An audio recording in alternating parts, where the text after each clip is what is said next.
I like this story. वो जब आदि शंकराचार्य चल रहा है, and then one Chandala, like perhaps it's hard to describe this situation without causing offense, but we all know in some of the scriptures how different people are described. And for whatever reason, the outcast or foreigner, Malecha, this person was not in Sanskriti because he was uncultured, so he is asanskrit. And because he didn't follow the popular rituals, etc., etc. So there are some of these type of people also in Indian society on the outskirts, and very dirty, matted hair, maybe the person you would avoid. And Adi Sankaracharya is coming along with his group, and the people say, Hacha, Hacha. And maybe speaking roughly to this person. And he says, Ha, mera sharir, ya mera antaryami. Which shall I take out of your way? The one that is equal to you and the same as you preach, Advait, or something different? And they're shocked. And Adi Shankaracharya sees Shivji and the root of Shiv in that person.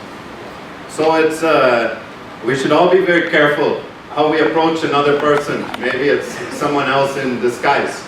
Yes, though I'm just a normal person from Minnesota in USA, Minneapolis, Minnesota. And I grew up there. And I just put a few details just so that you know me a little bit, because maybe you've heard my name as Vaisab gave a beautiful introduction and said, okay, he did something with walking tours and starting walking tours. This is not exactly true, but certainly maybe the first company I started, and I was trying to navigate what it meant to take people around. What does it mean to be a guide, a licensed guide? Are there such things as unlicensed guides? Are those legal or illegal? Anyone here became the guide before 2010? Yeah? So some hands are here, some are younger, some are older, elders. And of course, when some foreigner comes and all of a sudden their name pops up, and this person is doing some type of guiding, or not guiding, we're not sure, but somehow some work is being done, that foreigner becomes very visible in front of the Adi Shankaracharyas of Banaras. Yes? So it's, it was not my intention. I came to India with a very compassionate eye. I worked in Delhi in the Drug and Alcohol Rehabilitation Center for Indian drug addicts.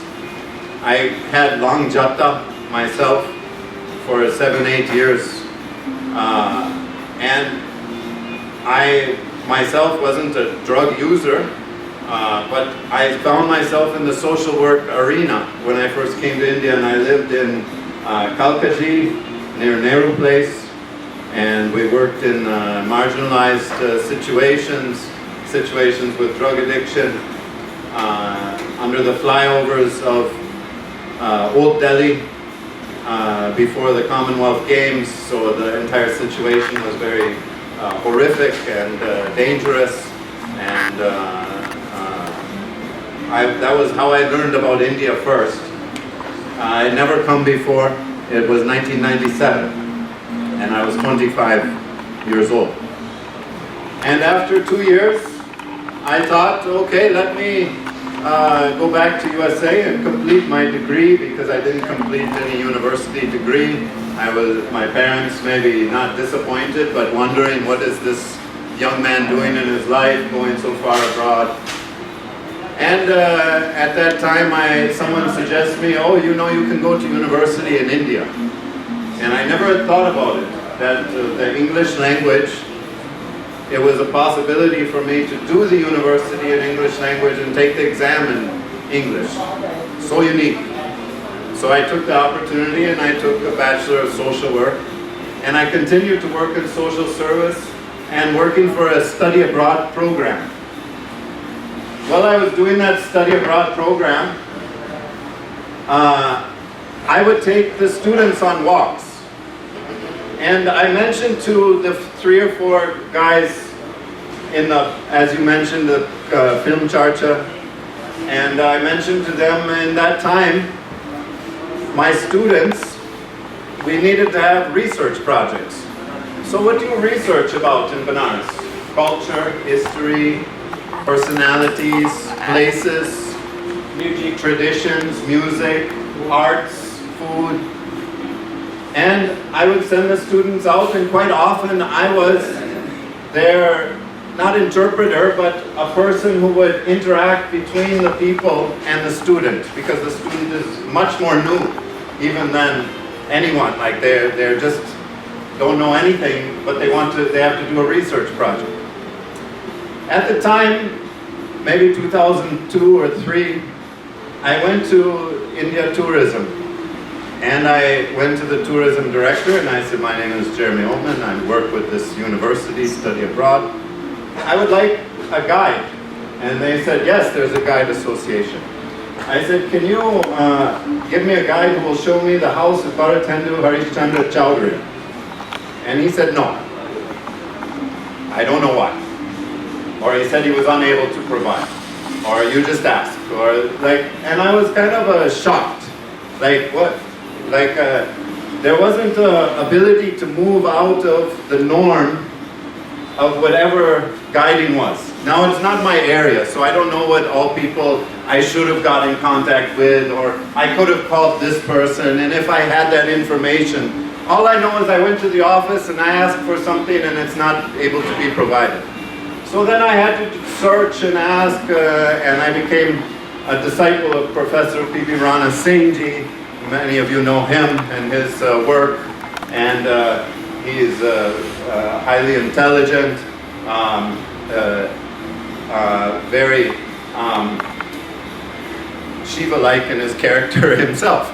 And but I learned from him, and I tried to find some places, and then I thought, oh, maybe I should do a master's degree. And but I don't want to do social work anymore. Now I'm very interested in the city.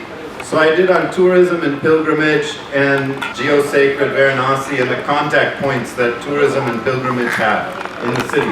At that time, 2008. So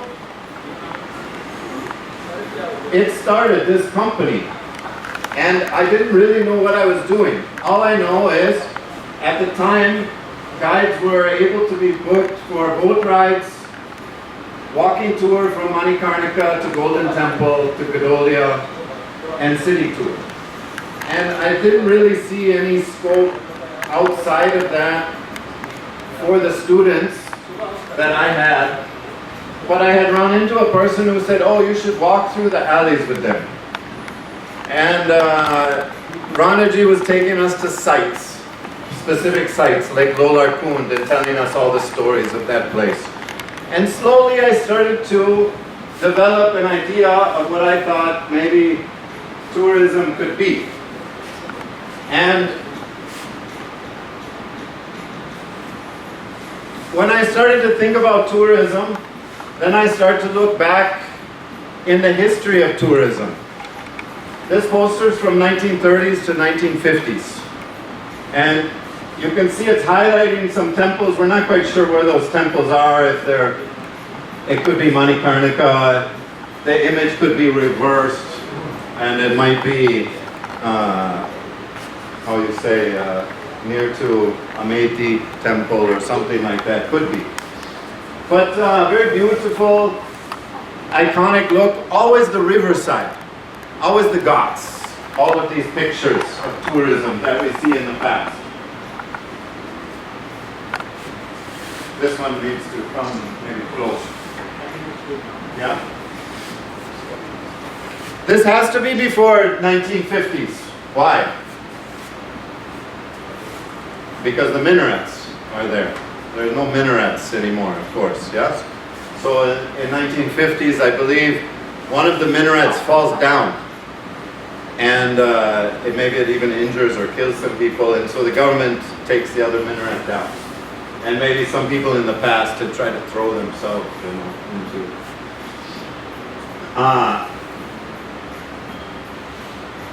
Again, boat ride perspective. The tourist was very far away from Indian people in those times.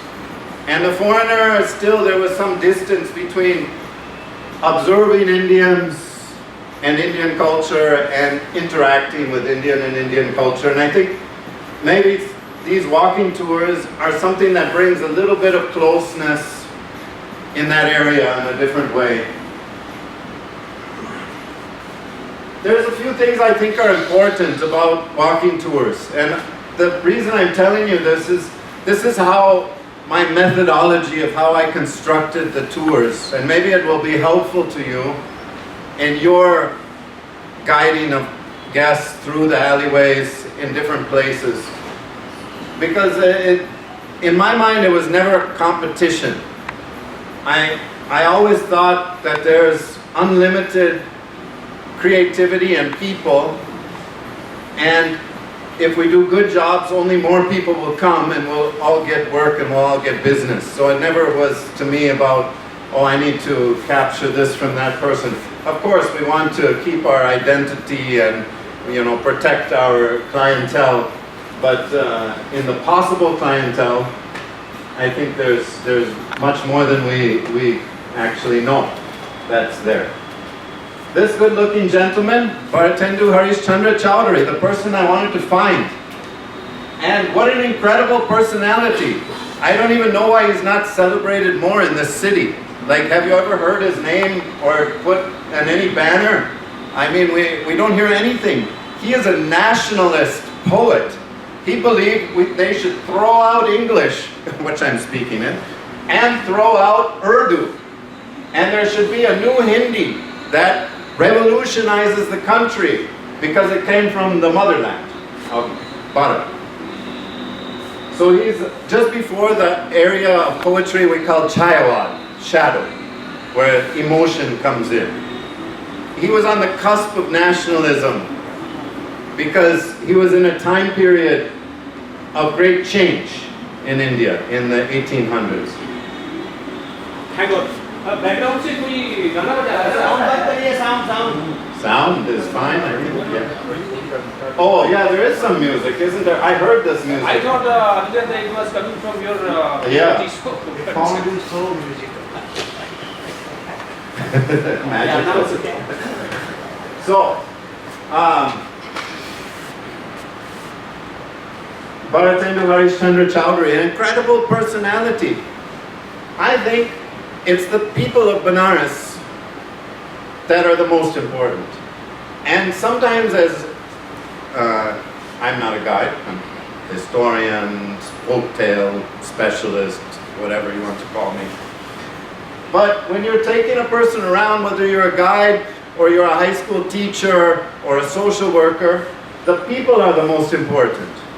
And I often see, nowadays especially with the movement of young people, please get all these people out of the way. I need this building because I'm making selfie here at this building. And I find buildings are important, but first are the people. And one thing I noticed in my own experience with guides, because I myself am a tourist most of the time in India, as much as I live here since '97, as much as I've had children here that are half Indian, one is still in DPS in 11th, the other is in USA going to university, Arjun and Mrinalini, named after Mrinalini Sarabhai, Vikram Sarabhai's wife, both born in Gujarat, in Ahmedabad.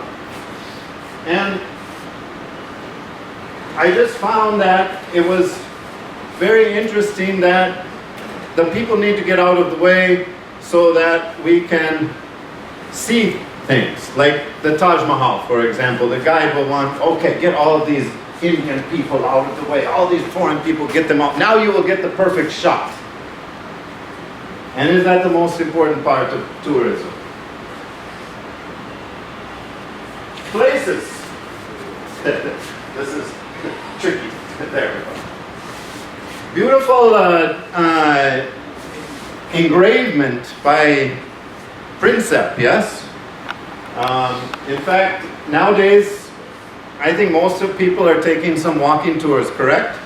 And if you go past Baratendu's house, do you see this picture, or you haven't put your head up fully yet? It's right on the great sweet shop next to Rambandar, the old sweet shop. Even they've taken this picture and they've highlighted it in their shop and said, this is our house.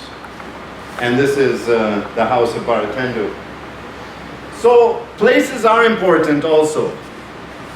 And what do you know about that place? Like, when I hear the word Tateri, as a foreigner, that's a strange name. And if we're a guide and we're just like, yes, this is the main bazaar. And I watch sometimes other guides go through with a guest, and the guide is walking, and the people are walking behind them.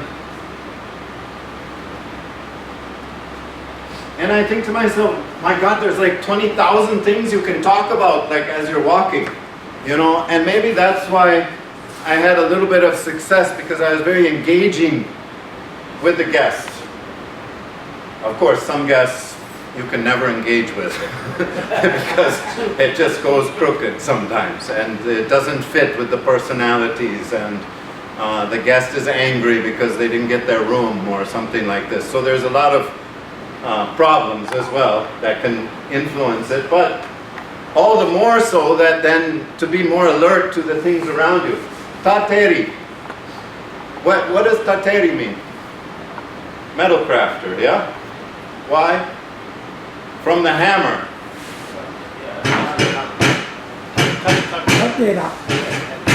Tatater. So there's only one Tateri left in Tateri Bazaar, you know, and now everyone goes there and watching and videoing. Those guys are very cool. I've gone to them for years and years asking them to explain what is repose work, because they actually do repose work even in BHU and applied arts, even though they're very humble people, never going to school, and you know, incredible personalities of Banaras. So Tateri Bazaar, telling why is the place named that? What gives it that characteristic? Why don't I see, what do I see, or why don't I see what that place is describing? So people, places, narratives. Narratives are stories. Maybe you're a Muslim, and you're like, oh, I can't tell the stories of the gods and goddesses. It's not my tradition. Well, this is the holy city of Hindus. You have to, you know, decide to be like some of the poets of Banaras. There was I don't know if it was Ghalib or a different, maybe it's a different poet. To live in Banaras, in the city of Mahadev, makes even the most devout Muslim wonder if he could also bow a little bit towards Kashi Vishwanath when he does namaz. So these are Muslim poets saying that, not Hindu poets. Because there was a great synthesis of Ganga Yamuni Tahzeeb and the Persian Indian or Persian Hindu culture that gives us Hindustani music, that gives us the Banarasi sari. And nowadays there's a lot of confusion about community. And even I myself am stuck in a community. I'm stuck in Isai. Why? Because I was born Isai. Doesn't matter what I believe or don't believe. So I'm stuck in my community. But we have to transcend our community as a guide and start to open the doors for people to learn about what they see. And when you go into Tateri Bazaar and eventually you get to the end and you take a turn and you go past Shiriji and you have some Malayo, maybe you walk into Gopal Mandir, no photos, into the garden in the back. It took me 7 years before I realized there was a garden in Gopal Mandir. Yeah, thank you. I went so many times. I went for music performances there. We would go as foreigners. We'd come down walking in the alleys, go to the late night performances after. I think it will be coming now after some commotion. Usually there's some performance there, dance and learning a little bit about Pushti Marg and about what is it that makes Gopal Mandir special. And then you get around and you get to Kalbairo. And Kalbairo, wow, something else. Incredible, what a sight, what a place. I never saw any tourists there. I never saw any tour guide there. Maybe people were going in 2005, 6, 7, 8, 9, 10, 11, 12, 13, 14, 15. But I never saw anybody. I would take my students there, I would take students' parents there, I would take friends there, I would take professors there, I would take whoever wanted an authentic experience. And if you read the Akshardam of Bhairav, wow, how powerful a piece of poetry, you know, it is. And then you start to connect these stories together and make it into a route. Do you know, has anyone gone to the Kotwal, like the British building that now is Indian Police? And you've gone to the main officer there? Who's the main officer? They have a picture of Kalbairo on the chair. And the main police sits elsewhere. So very strange, very interesting. Maybe not for long, because as the social media comes, then a lot of people start to ask more and more questions. You know, it's very interesting. I saw some very devout bhaktas accost a person. Hey, you're not smoking cigarette. This is the Ghats. My whole experience of Ghats was people smoking cigarettes. It's only changed in the last few years. You're not allowed to smoke cigarettes on the Ghat. So there's always going to be social change and movement. And you have to either roll with the punches or stand up and say, you know, but who wants to stand up? Smoking is bad for you. Even I've quit smoking. But the point is that things change, you know, and a lot of it has to do with social media. Kalbairav doesn't mind smoking, nor a little bit of alcohol you can offer, but maybe that will change too. Let's see what Banarasis allow to be changed in their city and what they don't. So, once you start to link the people and the place and the narrative together, then you have kind of a continuity of a story from place to place. Many of you probably have gone to this place, yes? This park. You know the name of this place? Anandbagh. The little Taj of Banaras. The little marble, 1920s maybe it was made. Bhaskarananda is the Samadhi. Samadhi of Bhaskarananda is there. Bhaskarananda, maybe late 1800s. How do we know about Bhaskarananda a little bit? He met Mark Twain. Maybe you didn't know that. Yeah. This very famous quote, I think I first read it in a UP tourism, no, not office, a booklet. There was like a map and a book that you could have, and it had pictures of many things. It was an incredible UP tourism production, and you could buy it along Kashi Vishwanath Lane and maybe 15, 20 years ago. And I think I saw that quote there first, and I started to put it on t-shirts. And Banaras is older than history, older than legend, older than custom, like twice as old as everything put together. That comes from the book where Mark Twain mentions Bhaskarananda, and he says, the missionaries told me that I would meet a very uncouth person, speaking rubbish, not wearing clothes, but he was a saint. And Mark Twain came with that expectation, because Bhaskarananda has a wild history of throwing coins away that kings would give, and giving to the poor, and not wearing clothes, and cursing people out. And he arrived, and Mark Twain arrived, and Bhaskarananda was clothed in loincloth and presented him a Bhagavad Gita, signed or something. Maybe not signed, but Mark Twain then gave him a huckleberry fin and signed it. That means that there's €100,000 huckleberry fin book somewhere in Banaras signed by Mark Twain. Where is it? We don't know. But Mark Twain says he gave him one in the story, in the book. Bhaskarananda has 3 locations. One is in Asigat, across from Kashi Chai, across from the hospital. Vishwanath traders, in their private house is a Bhaskarananda statue. In Gurudam Crossing, the temple on Gurudam, when you go inside that temple, on the left-hand side in the panel is Bhaskarananda. And inside Anandbagh Park in the secondary shrine is Bhaskarananda. And in a famous painting of Shiva, where he looks kind of like a 1920s guy, there's 4 saints in each corner, and there's a Bhaskarananda in the corner.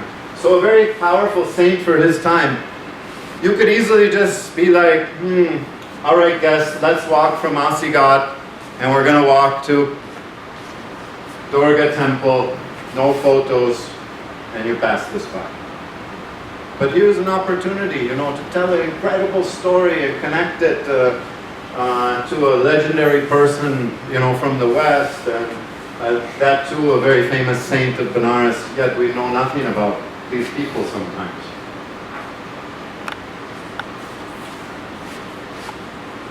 This is just Gangaji because I like the picture. Walking and talking. Maybe one of the things I did differently than a licensed guide was how I talked with the people and interacted with the local. Whenever I had a guide and I would want to go and talk with the local, the guide would jump in front. Oh, sir. Oh, what do you need to know from, they protecting away from the local people who may get their hands into that person. Who knows what will happen, right? Like they could capture them, they may take them to another room, I don't know. And I was not in this profession, so I had the idea of a university administrator helping the student. Oh yeah, you have to talk to local people as much as possible. Exhaust them with questions. Why are you here? Is this your neighborhood? What did your parents do? What kind of trades are here? What is the most famous thing in this neighborhood? Why do you like it? Are there other communities besides your community? How do you interact together? All sorts of questions. And then you start to get a different idea about that location rather than just, keep them away from the pundits, or keep them away from the boatmen, or keep them away from this person or that person, And I would constantly comment on things and take observation and watch my guests too. Is the guest a talkative person? Do I need to coax them out of a bit of nervousness? Because you can't imagine what it's like unless you yourself have gone to Europe or to America and you get thrown down into a kind of place that you feel alone, kind of confused about, but you're on a tour. You won't be your best self. So you have to, I often, try to create a rapport with the guest. Where have you gone so far? What have you liked? What interested you the most? What do you do in your life? What interests you in your life?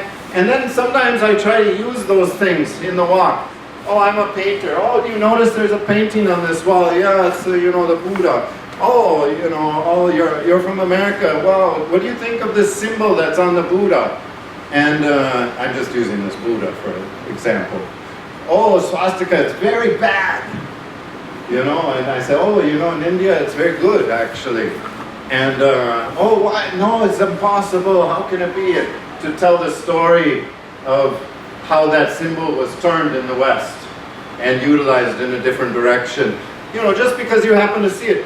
oh, a person, you know, is into, you know, interior decoration. Oh, do you notice how when the people make their houses, how they structure it in a way so it rains inside the house so the hot air can escape out in the angan? What do you think, you know, do you think they built this for airflow? Maybe you don't say, oh, I don't know all of that. I don't know as much about those things. You have to ask. But it's not sometimes in the guide's nature to ask questions and appear like you don't know in front of the guest. But because I wasn't the guide, I never cared about not knowing or protecting the guest, so I would go up, oh, to the person, why your house is built like this? You know, what do you think? And maybe they tell me the wrong thing. But this is the beginning of interaction with the guest and the local person. And that triangle of interaction is very exciting for the foreigner or for the guest that's coming. Sometimes even for the Indian guest, because as you know, past COVID, then there's a great surge of Indians coming and exploring their holy city for the first time, even though they may be Hindus. So, if you want to understand what I think is most important about walking tours or heritage walks, it would be the route, the sights, the narrative, and the experience. What do you see while you walk? What is the route? What is the theme or the geographic area? If you're going for a walking tour, it gets very boring if the guest starts to think you're just walking for no reason. There's not any goal in the walk. So mine are usually little circles coming back to the same place or from one place to another significant place.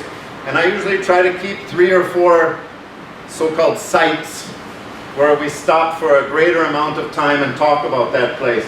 But the rest of the tour, it's not being quiet walking along. That is the tour. Interacting with the person in the space as they walk, rather than walking ahead of them and letting them follow till you get again to a static site and then tell maybe too long of a story and the guests start to lose concentration. Short, to the point stories, not too much difficulty for the person to understand, yet gives them a glimpse of the city.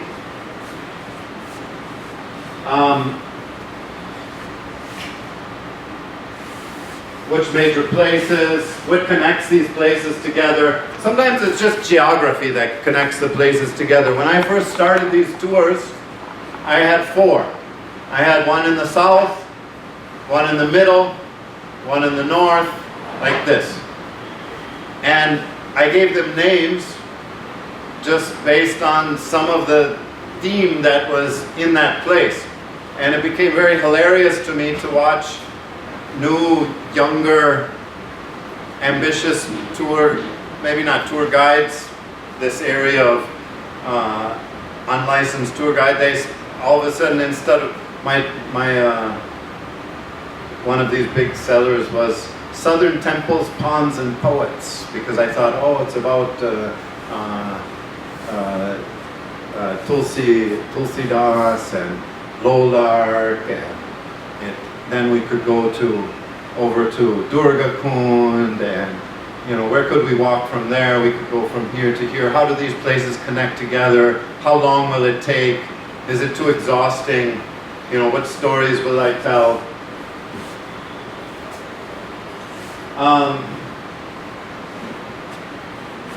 What are the legends and folklore of those places? Like, what connects Kalbairon to Manikarnika? Why do they use black color? What is the deal with that dark mark? Why are they putting on the black or now multicolor red? What is the meaning of that? So each and everything, you have to remember, the foreigner knows zero. And so they're very intrigued. Some people are even just afraid to put this on their hand. Maybe they think, oh, magical thing is going to happen to me, you know. And so if you don't say anything about it, then they don't know. And they feel like awkward, and you're like, put this on. And they're like, and then later you get a report, oh, a guide was very pressuring, you know, something like this, right? But you have to explain each and everything. And foreigners like a question sometimes, not a force. So, would you like to do this? No, no, no. Are you sure? It's very easy. Okay, you know, like, you can ask once or twice, what's going on? What is this thing that they're being a part of? I used to think sometimes, oh yeah, that we should get a picture of this. Picture is good, but that experience of getting beaten by, you know, Kalbyron, you know, the peacock feather, you know, how can you recreate that experience even on a picture? It's impossible. That will stay with them forever. If you go in the nighttime to Manikarnika and you go to the domes and say, oh, I would like my guests to take a tika from your fire. That blows some minds. The people are like, what is this? I said, this is the fire of Shiva. 5,000 years plus it's been burning. Do we know it's been burning for 5,000 years? No.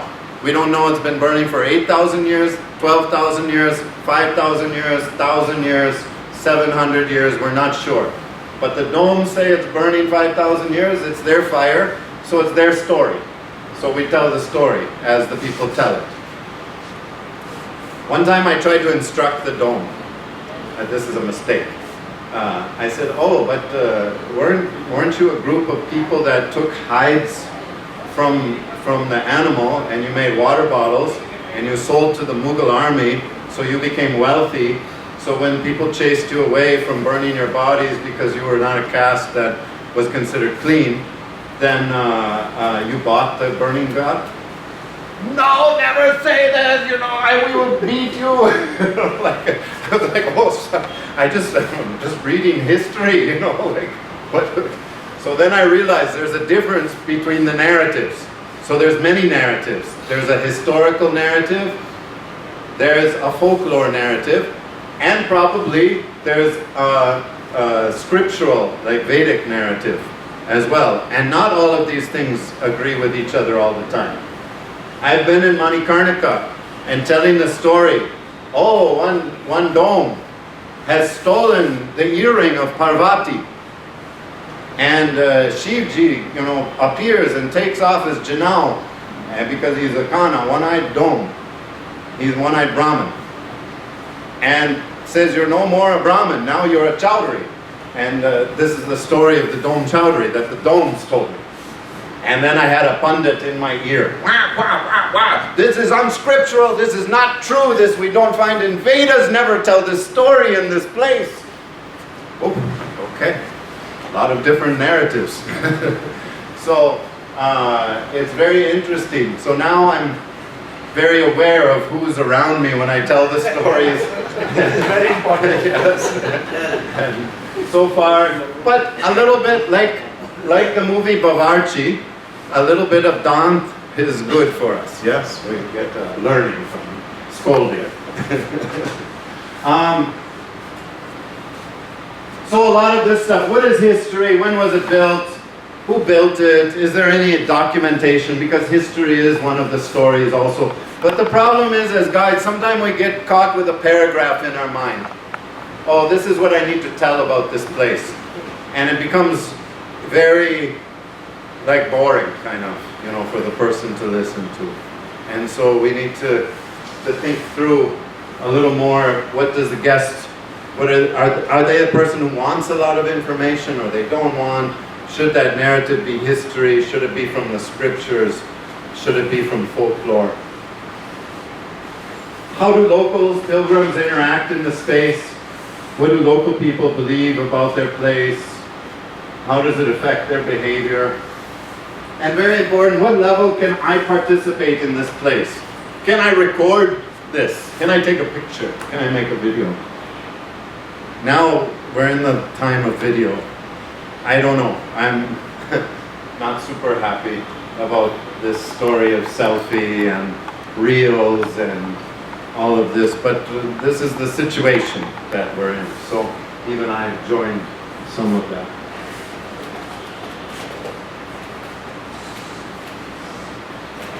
Very beautiful map, probably from Rana, because somebody has put all of these up on the internet. In the old days, to have a map was very incredible. And those who had maps never let other people have the map. And they wouldn't let people take pictures of their map or anything.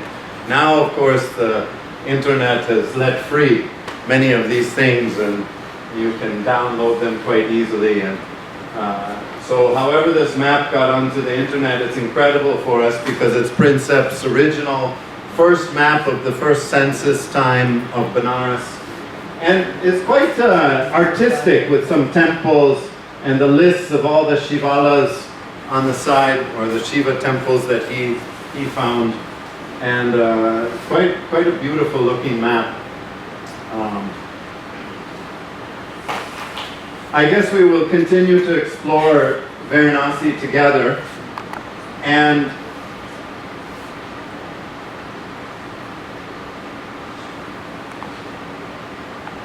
we can just have a little bit of discussion, and then I have a small video at the end. How are we doing on the time, by the way? Yeah, we have enough time. We have enough time.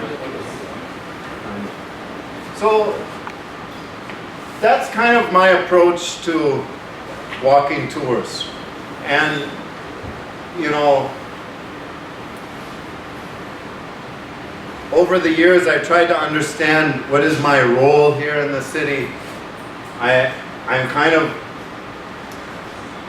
I'm highly aware that I'm a foreigner. And I'm highly aware that I misunderstand sometimes Indian culture or different things. And so people say, oh, he knows a lot about Indian culture, but it's just because I didn't know so much that I know a lot, because I'm trying to not make too big of mistakes with people in different times, in different places.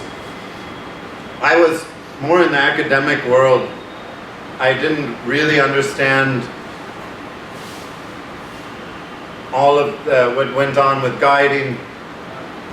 I myself have taken a personal stance that I don't go to a silk shop and take people there and earn money. I'm aware of how the world works and what companies are expecting from people and how it puts people in a place where they might have to engage in those activities. I'm not any moral police on anyone. I'm only a moral police on my own self.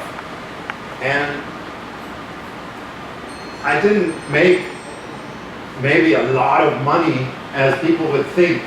Oh, this guy, look at all the work he's doing. He must have poor party. He's got houses somewhere. He's hiding all his things. I'm a kiraidar in Samnegat, near the Agora ashram of Harihar Baba. Yeah, he's not my guru. I'm not a Gaur. I like a Gaur. I like Nath. I like Bairon. I like Kali.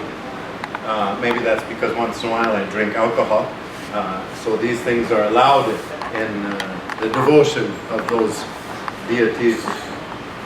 I'm highly aware I'm not a Hindu, and that I'm just some type of Isai, Gnostic, Bhakta, trying to understand your city, where you're from. And I just stumbled into this work. And I got a little bit of wins from different places over the years, which is okay. If I was in a different profession, it would be a different story in a different way. If you were in a different profession, in some type of work, everybody has their wins of their times when they're doing well, times when they're not doing well, where you're feeling like, oh, maybe this guy's taking my work, or maybe he's not. I'm sure immigrants in America feel that way, or that maybe, oh, I'm trying so hard to work here, and these Goras are, you know, kind of getting us out of the way. But I think in this modern world, it's a new age, and India needs to move out of its idea that it's a developing nation and start to say, no, we're an equal of all of the countries. And in fact, with a great heritage that maybe goes far beyond USA and beyond some parts of Europe as well. And that we would be a little more friendlier with each other and enjoying each other's company and trying to learn from each other. I've really enjoyed learning about Banaras, and whether it's music or art, and Ashok Kapoor has been a great support, and INTACH, and highlighting this walking tours and heritage walk. So I'm happy that I've been a small part of it, and thanks a lot for listening to me today and giving my perspective on things. Yeah.